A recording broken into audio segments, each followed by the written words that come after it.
It's midnight as we cut through the city. Yeah, the streets are getting restless. Good times, bad decisions. All right, everybody. Hello, my name is Nicole Alvarez, and I'm here with Dan Smith of Bastille. Roaring applause. I'd join in, but that would be weird. Yeah. This is really cool. So we're sitting on the rooftop of one of the most iconic buildings in LA, the Capitol Records building. Do you know that when they made this building, they constructed it to look like a stack of records on a turntable? I heard that, when we first came. Oh, so you know. Because I guess when we first came to LA, and we're massive tourists, and the Hollywood sign, holy shit, this building it sort of really stands out. It's quite iconic, so everyone was very keen to tell us. Do you have any special memories of being in the Capitol Records building? Maybe the first time you got here, the first time you drove by it, something.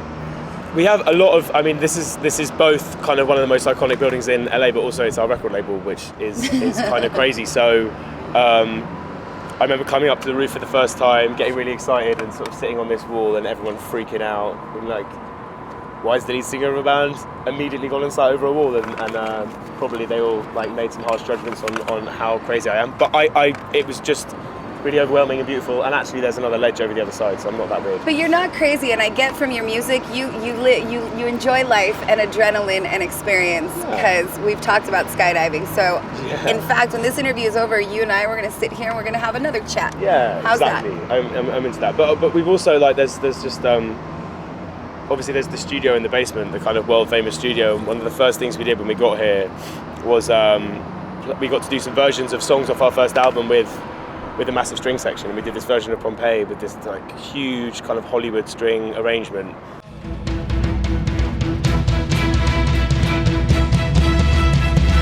What if you close your eyes? Which for us was just totally mind-blowing, because I love film scores and kind of lush strings, and so to get to do that here was unbelievable. I've got to come to sort of album listening parties here for other artists, which has been amazing. And don't forget, today we get to have a chat. We got to have a proper chat on the roof of this amazing of the Capitol Records building. Yeah, it's amazing to have this place, and just because it's round, just the views are incredible. And we're being swallowed by Hollywood. Yeah. It's kind of cool. I follow you on Instagram and I see the stories, and you go to shows and you get just as giddy as, let's say, you would when you were 12 years old. You just went to an Arctic Monkeys show, and I lived vicariously through you. But you can definitely tell that you're a music lover. I want to tell you about my journey with Bastille, and I'll start at the beginning. When I was younger, I had a diary, and I was obsessed with Twin Peaks, and I would sign all of my entries Laura Palmer. That's so cool. So that my mom didn't know that it was actually me saying that I did all these awful things. How awful are we talking? The smoking of the pot and sneaking out and drinking beer, and there might have been I stapled an unused condom in there, teenage stuff. Yeah. But I remember getting the record and seeing, hey, that you're pretty young and that you had a song named Laura Palmer, so I immediately gravitated towards that record because I felt like you were an old soul. And then Pompeii came out. You had 8 singles on that record. And then here Pompeii just kind of blew up. Let me ask you, because it's a catch-22. When you write a song that is that big, every artist wants to do something like that, write a hit song. Yeah. But you write a hit song, it kind of sets the standard for how people feel about you. So when it grew to the size that it was, how did you feel? Was there pressure? Were the expectations higher? Did it set a different standard for you? It's really interesting, particularly I think in the States. It gave us a really interesting perspective on everything. In the UK, which is where we're from, we started playing in pubs, and we started really small, and we worked our asses off, grafting. We did pretty much everything ourselves, and worked our way up through the venues, and worked our way onto radio playlists. And like you said, we did 8 singles off our first record. And and then Pompeii kind of blew up there, even bigger than we'd ever imagined, and it kind of started blowing up all over the world. And then we came and spent a year in the States, and it just grew and grew and grew here. But it was a gradual process, but it got to such a massive size that we had this kind of insight into what it can be to have a big song over here. that we'd never expected, we'd never even like comprehended before. But was it scary though? Because when you have a big song like that, you run the danger of being a one-hit wonder. Was it scary or was it exciting? I think it was, I think it was all just so new to us that we like, that's all we really knew. And we were like, wow, this is kind of crazy. And I think since then we've seen like, that was unusual.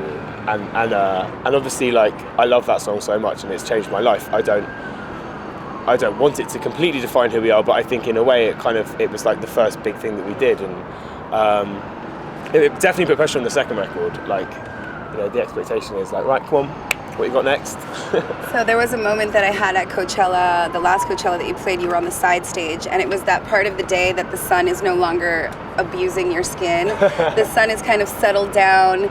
You know that sundown is around the corner. You know that the time when the sun is like sun kissing you a little bit and everything feels very relaxed, and you stood up in the front of the stage and you did an a cappella. The beginning of Pompeii was a cappella, but if you close your eyes, does it almost feel like nothing's changed at all?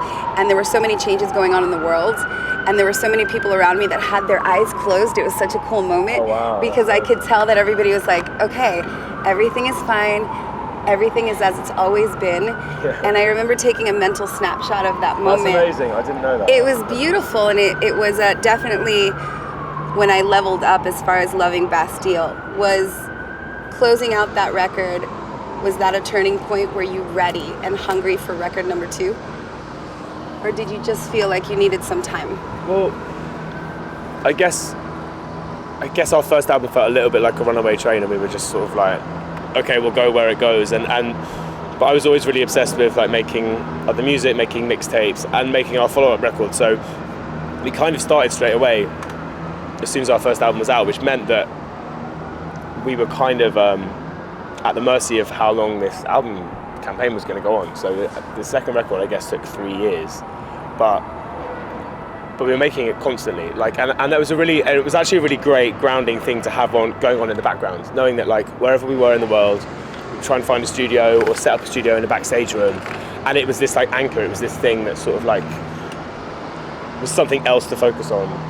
Because like promoting a record is really fun, and it's kind of an amazing privileged thing to be able to do if you're at the point where people care enough for you to want to talk about it. But at the same time, you're like, I can't just think about this all the time. Like it can become so all-consuming that I think it can probably be not that good for you. So it was the second album for me was this like massive mad labour of love, and I was like, I don't know what it's going to be. We're going to try lots of stuff.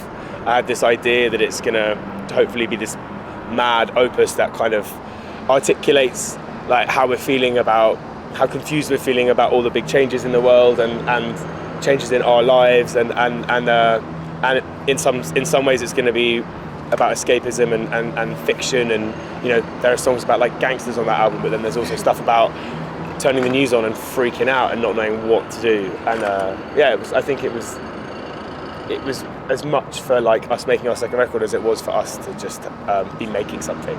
So my second moment that Bastille really pierced through my heart was shortly after Wild World was released. You played a show at the Troubadour. I think I saw you after. And I was on the balcony, and it's the first time that I heard warmth, and I got goosebumps and chills, and I was like, I need this song in my life every day. And I think I told you the last time we talked, I listened to Wild World like it came out yesterday. It's my favorite record in the last 10 years. I think it's criminally underrated. It blew me away because from the first record was great, but then to watch how vulnerable and wise you were on the second record, like there's a span on that record that is warmth, power, glory, two evils that just, it's almost like I can't breathe. It is masterful, and I don't think anybody expected that. There's a certain wisdom on that album. Do you feel like there's a point between record 1 and record 2 that you maybe got wise? I would never call myself wise. Maybe that you've learned from experience. But yeah, I think so. I think maybe in the first album and when I started, I kind of didn't. I wanted to be honest, but I also was very much using other stories and other situations to try and articulate stuff. And I think there's a real sense on the second record and on this third one of me just wanting to be much more kind of honest and personal and sort of draw on experience a lot more.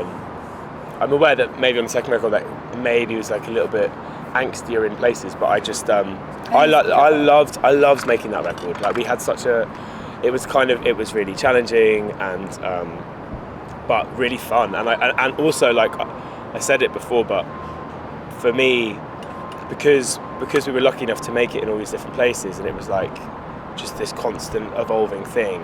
I look at the record now and it's almost like a completely mad non-linear map of all the different things we were able to do and the places we went to and the different stuff we were going through in our heads, and it's sort of like it's out there. And yeah, that run of songs that you just mentioned, that's like my favorite place to spend time. There's also some like really cool quirky things, like you have audio from the Weird Science, the movie, Kelly LeBrock, and then there's another, I think it's at the beginning of Warmth. What do you use? What audio is that? It's news clip? Yeah, it's from a documentary about the media and how they present like events in a crisis. Because that was a real preoccupation of mine as well at the time. I was like, I don't feel like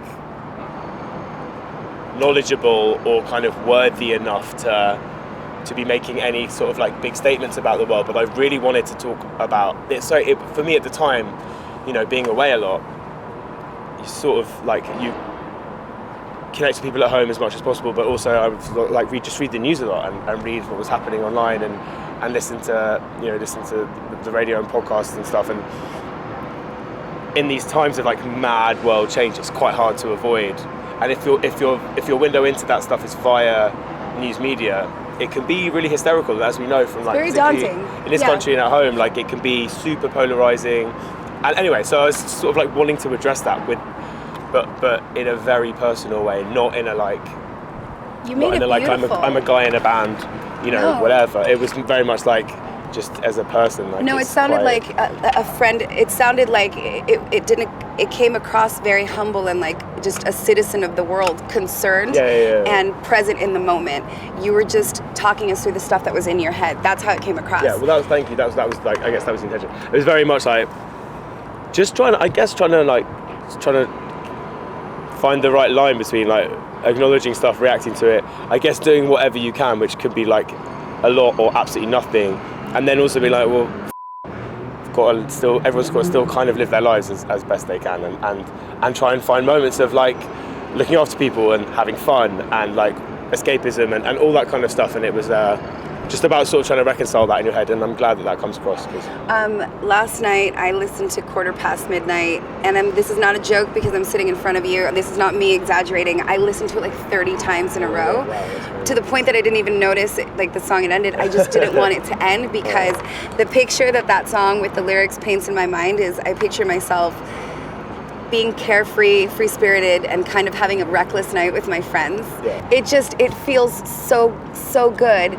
So tell me why you chose that song as the first single, because I'm always curious why. It's the first part of your story with the new album, so why that song? Well, it felt really satisfying in terms of how it fits into the narrative of the album. It is literally the opening chapter, and it feels like I don't know. It's that moment of euphoria. It's exactly what you just said. It's a kind of weird glimpse into a city at night, into like that state of mind of like wanting the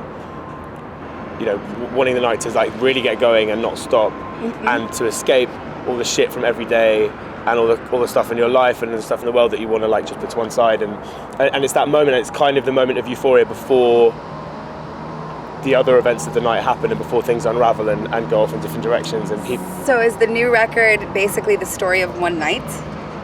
Like very loosely. Loosely. Yeah, it's kind of like, that was a kind of helpful way to think about it when we were making it. It's not as linear as that, but it sort of is like the journey through.